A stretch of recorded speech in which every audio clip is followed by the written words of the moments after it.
This is Unit 1, Lesson 1, Getting to Know You. Which one doesn't belong is the warm-up, and this is types of data. So it's saying which one doesn't belong. So you have question A, how many potato chips are in this bag of chips? Question B, what is the typical number of chips in a bag of chips? Question C, what type of chips are these? Question D, what type of chips do students in this class prefer? So you're trying to figure out which one doesn't belong. Well, there are actually multiple reasons why each of these do not belong. So looking at question A says there is only one right answer to the question, and it is numerical. How many potato chips are in this bag of chips? So if I have a particular bag of chips and I want to know how many potato chips are in this particular bag, there's only going to be one right answer. So only one right answer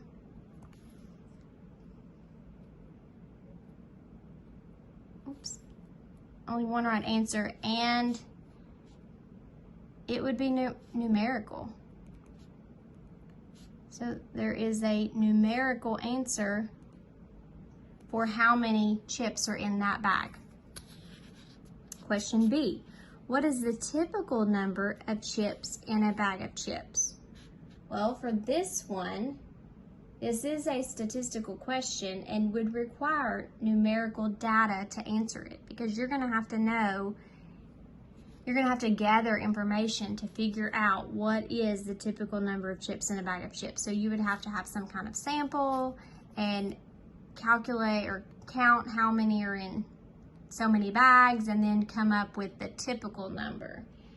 So this is a statistical question and would require numerical data to answer it. You would need to collect data and find a measure of center to answer this question. So I'm going to just write statistical question.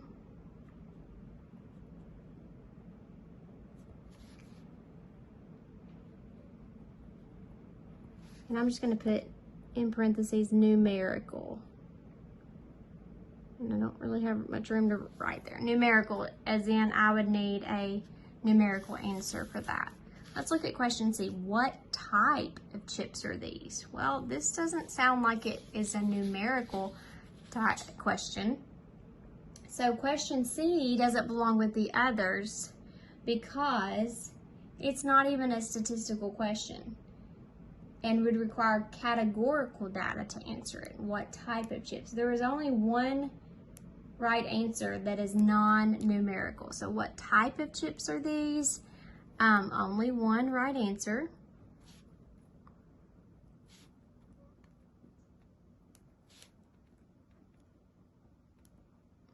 And it's categorical. So it's similar to this one because it's saying only one right answer, but this one was numerical and this one was categorical. So let's look at question D. What type of chips do students in this class prefer? Well, this one is a statistical question and it's going to require data to answer it, but it's not going to require numerical data. It's going to require categorical data. So it's similar to question B in a way that it is statistical, but it's going to require categorical data to answer it. So it is statistical question.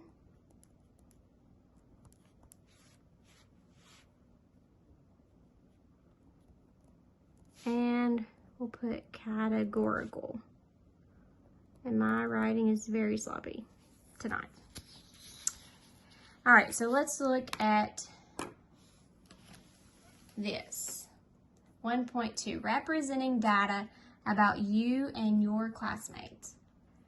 So this is where you would typically be in a group of, and you would get a set of 3 questions, and then you're going to have to write another question of your own that will require data collected from your class to answer.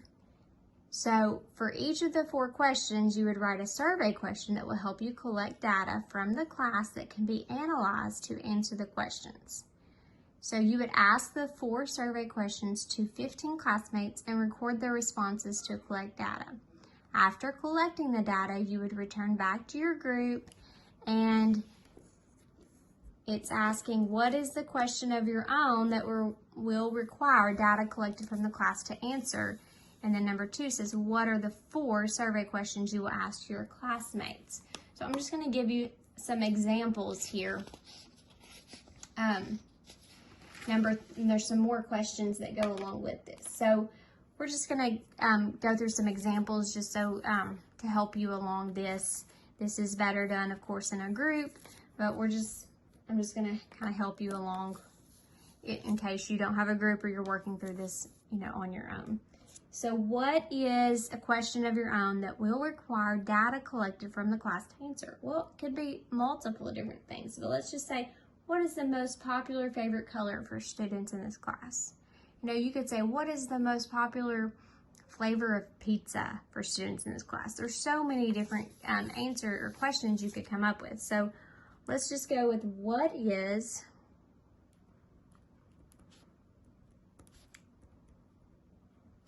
the most popular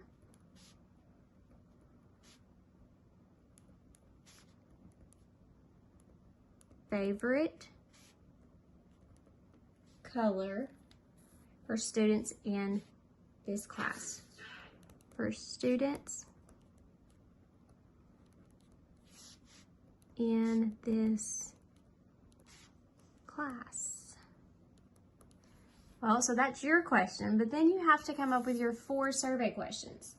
So let's say 4 survey questions could be, how many letters are in your family name? So you would go to 15 people in your class and you would say, how many letters are in your family name? And then another one could be, in what month were you born?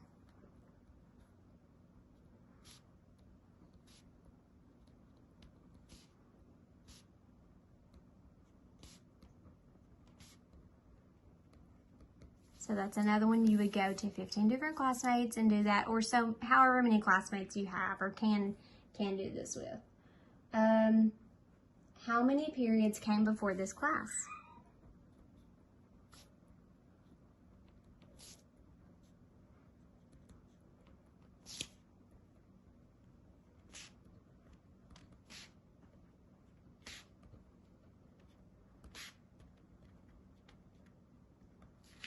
And then the last one that's going to go along with this question is, what is your favorite color?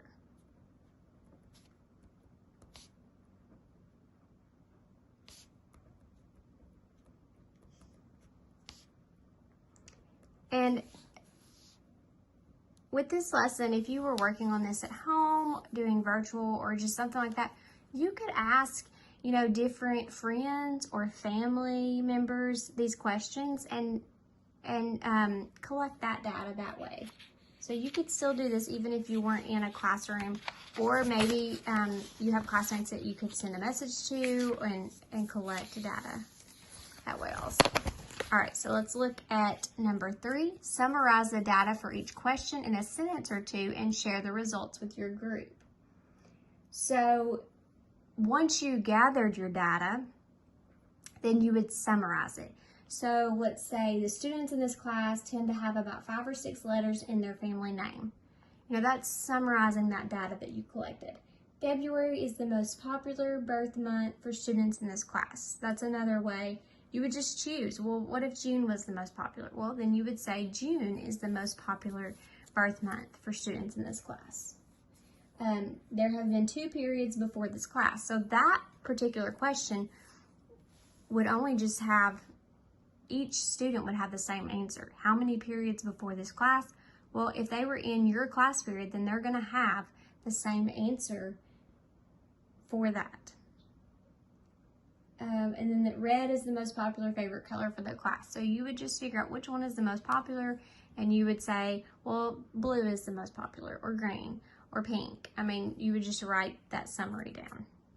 Number 4 is saying, with your group, decide what the responses for question number 1 have in common.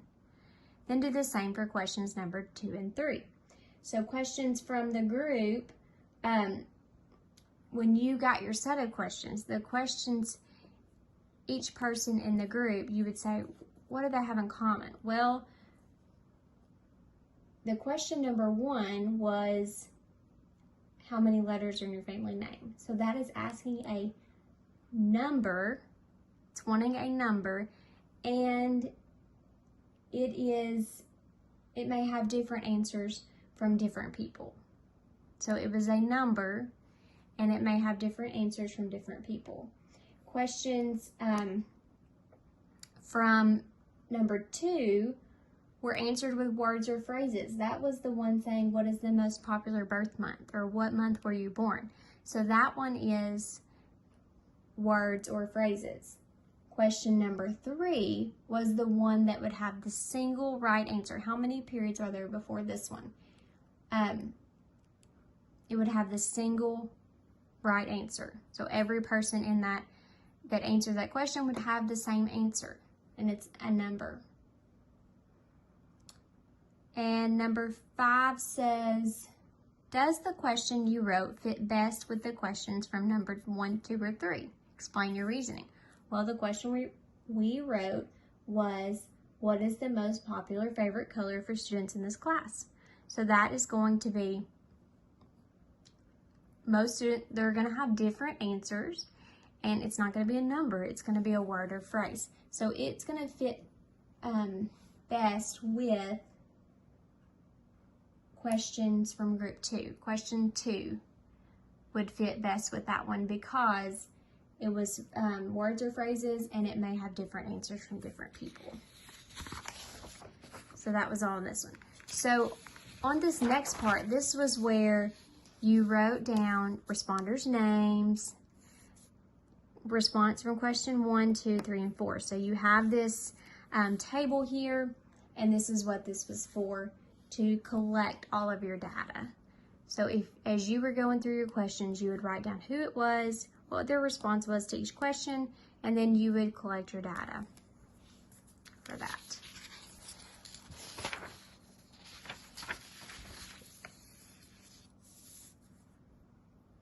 So we call data collected by questions in number 1 numerical data, and that was expressed using a number. So the question for number 1 was, how many letters in your family name? So that is a number, and it's numerical data.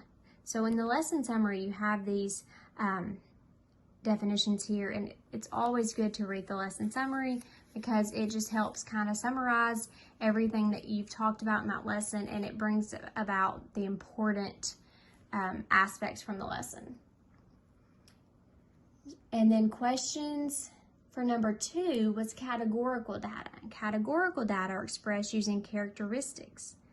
For example, to answer the question, what brand of phones do people use? You would survey several people, and their answers would result in categorical data. It's going to be a phrase or a word. So that one was, what's the most popular birth month for students in this class? Well, that is categorical data. Questions in number 3 are non-statistical questions because there's no variability in the response. So that one was, how many periods before this class? Well, there was no variability. They all had the same answer. So these are some examples of non-statistical questions. Would also be, how many students are on the roster for this class? Well, there's one correct answer for that. And then, what color is this marker? Again, it's one correct answer because there's no variability there. So that is a non-statistical question. Statistical questions would be when they require the collection of data. So they're answered by collecting the data, and it has variability. What is the average class size at this school? Well, it's going to produce numerical data with some variability. What are the favorite colors of students in this class? It's going to produce categorical data with some variability. So these are important terms to remember to help for these lessons, because they just are very important. And so you have numerical data, categorical data, statistical questions, and non-statistical questions.